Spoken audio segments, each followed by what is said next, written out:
Hi guys, welcome back to studios. இன்னைக்கு நம்ம என்ன பார்க்க போறோம் பாத்தீங்கன்னா, லோகா சாப்டர் 1 சந்திரா அப்படிங்கிற மூவியோட ரிவ்யூ தான் இன்னைக்கு நம்ம பார்க்க போறோம். என்ன மாதிரி படம் எடுத்திருக்காங்க. உண்மையாவே நான் சொல்லணும், மலையாள இண்டஸ்ட்ரி பயங்கரமா டெவலப் ஆயிட்டாங்கிறதுக்கு சாட்சி இந்த மூவியா தான் நான் சொல்லுவேன். ஒவ்வொரு சீனுமே பயங்கரமா இருந்துச்சுங்க, அட்டகாசமா இருந்துச்சு பாக்குறதுப்ப. என்னடா இந்த மாதிரி படம் எடுத்திருக்காங்களே அப்படிங்கிற மாதிரி பிரமிக்க வைக்குதுங்க ஒவ்வொரு சீனுமே.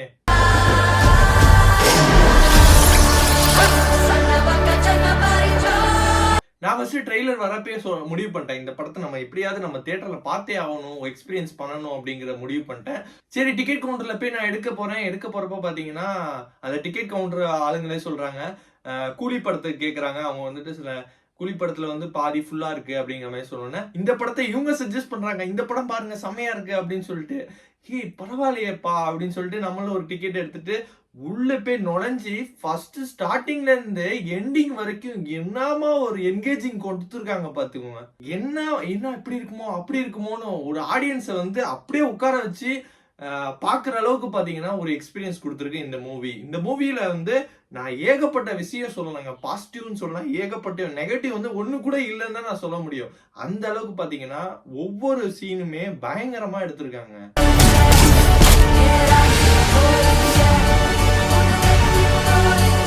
First of all women related மூவில நிறைய பேர் சஜஸ்ட் பண்ணுவாங்க, என்னப்பா அது அப்படிங்கிற மாதிரி தான் இருக்கும். ஆனா இந்த மூவி நான் உண்மையா சொல்லணுங்க, உள்ள உட்காந்து பயங்கரமா என்ஜாய் பண்ணாங்க எல்லாருமே. ஆக்சுவலா வந்து ஏதாவது ஒரு படம் வருதுன்னா நடுவுல கொஞ்சம் நாய்ஸி ஆடியன்ஸ் சும்மா சொல்லி கலாச்சிட்டு இருப்பாங்கல்ல, அந்த மாதிரி இந்த மூவிக்கு நான் எதுவுமே கேட்கலங்க. எல்லாருமே அமைதியா உட்கார வச்சு தியேட்டர்ல பிளாஸ்ட் ஆகிற அளவுக்கு பாத்தீங்கன்னா ஒவ்வொரு விஷுவல் எஃபெக்டும் பயங்கரமா இருந்துச்சுங்க. நான் எஸ்பெஷலி அந்த ஒரு சைல்டு சீன்ஸ் எல்லாம் பார்த்தா, ஃபைட் சீன்லாம் எங்கடா கூட்டு போயிருக்கீங்க, வேற லெவல் பண்ணிருக்கீங்களா அப்படிங்கிற மாதிரி ஒரு பிரமிக்கிற அளவுக்கு பாத்தீங்கன்னா இந்த படத்துல நிறைய ஸ்டஃப் இருக்கு.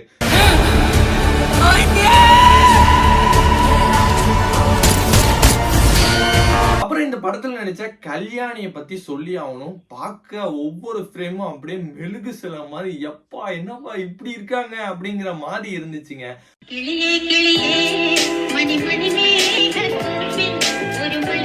அதுக்கப்புறம் பாத்தீங்கன்னா நஸ்லீனோட கேரக்டர் எந்த அளவுக்கு தேவையானோ அந்த அளவுக்கு இருக்கு. காமெடியா இருக்கட்டும், நல்லா மேட்ச் ஆகிற அளவுக்கு பாத்தீங்கன்னா நல்லாவே இருந்துச்சு.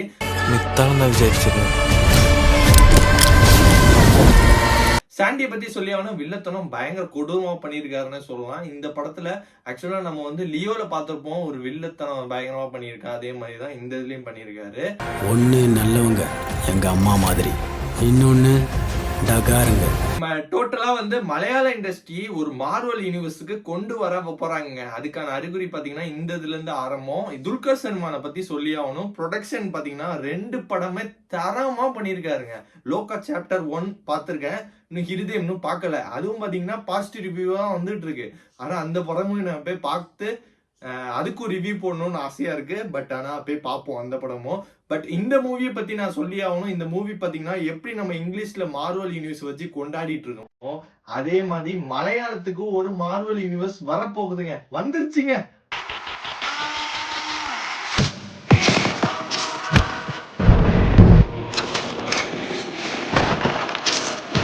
ஃபர்ஸ்ட் ஆஃப் ஆல் நான் வந்து பட்ஜெட் எவ்வளவு இருக்கும், அதிகமா இருக்குமோ அப்படிங்கிற மாதிரி தான் யோசிச்சுட்டு இருந்தேன். பட் ஆனா கம்மி பட்ஜெட்ல பிரம்மாண்டத்தை காமிக்கிறது யாரால முடியும்னா மலையாள இண்டஸ்ட்ரினாலதான் காமிக்க முடியுங்கிறத உறுதி பண்ணிருக்காங்க. வெறும் 30 கோடி, அதாவது இந்த மூவி எடுக்க 30 கோடியை வச்சு நம்மள எப்படி ஒரு பிரம்மாண்ட வேற லெவல்ல கொண்டு போயிருக்காங்கிறது இந்த படத்தை பார்த்தவொடனே தெரிஞ்சு வருங்க.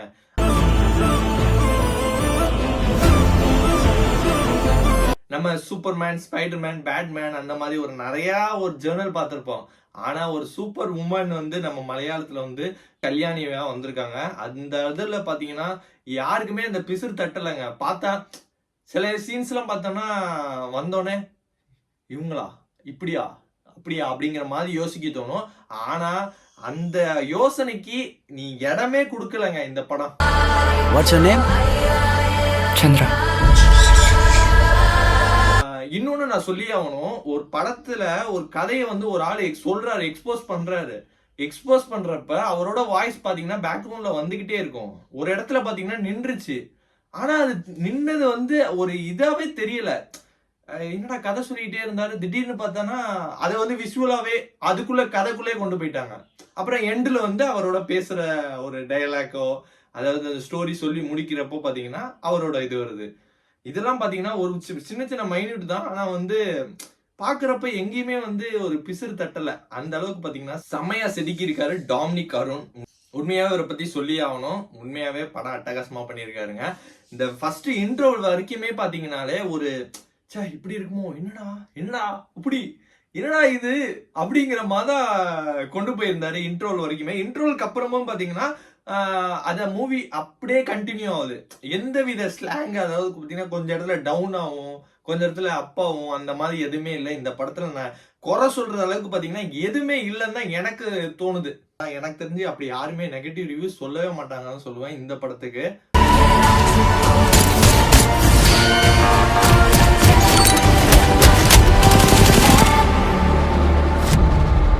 இந்த படம் பாத்தீங்கன்னா ஆக்சுவலா வந்து ஒரு மார்வல் யூனிவர்ஸ் கொண்டு வர போறாங்கிறது உறுதி. ஆனா அந்த இதுல பாத்தீங்கன்னா ஒவ்வொரு சீனுக்குமே ஒவ்வொரு ஹிண்ட் வச்சிருக்காங்கிறது நம்ம வந்து படம் பாக்குறப்பே தெரியும்.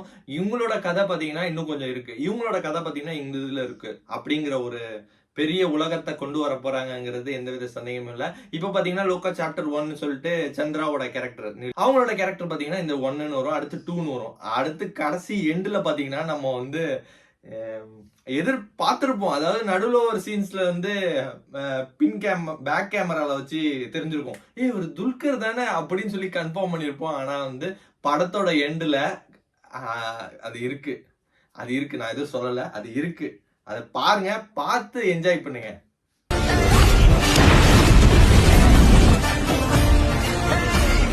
டோவினோ தாமஸும் ஒரு சின்ன ஒரு ரோலுக்கு வந்திருக்காரு. அது பாத்தீங்கன்னா ஒரு மெஜிஷியன். அவரோட கதை பாத்தீங்கன்னா செப்பரேட்டா வரும், அது எந்த சந்தேகமும் இல்ல.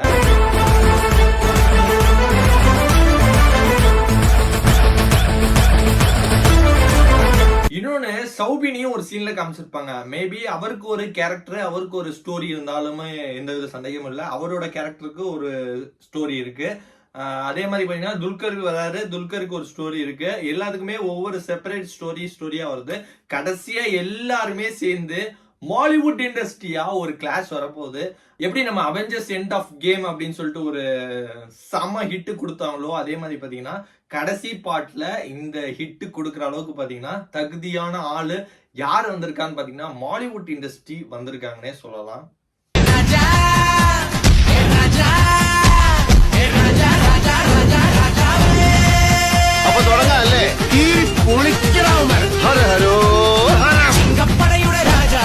ஓகே, ஓவராலா எனக்கு வந்து பார்த்த எக்ஸைட்மெண்ட்ல நான் என்னென்னமோ கொட்டி உளறிட்டேன்னு நினைக்கிறேன். பட் ஆனா உண்மையாவே படம் ஒர்த்தா இருக்குங்க. நீங்களும் போய் தியேட்டர்ல பார்த்து எக்ஸ்பீரியன்ஸ் பண்ணுங்க அப்படின்னு சொல்லி இந்த வீடியோ முடிச்சுக்கிறேன். இந்த வீடியோ முடிச்சு இந்த வீடியோ எல்லாத்துக்கும் பிடிச்சிருக்கு. நம்ம சேனலுக்கு புதுசா வந்தா சப்ஸ்கிரைப் பண்ணுங்க. Tata bye bye, see you on next video.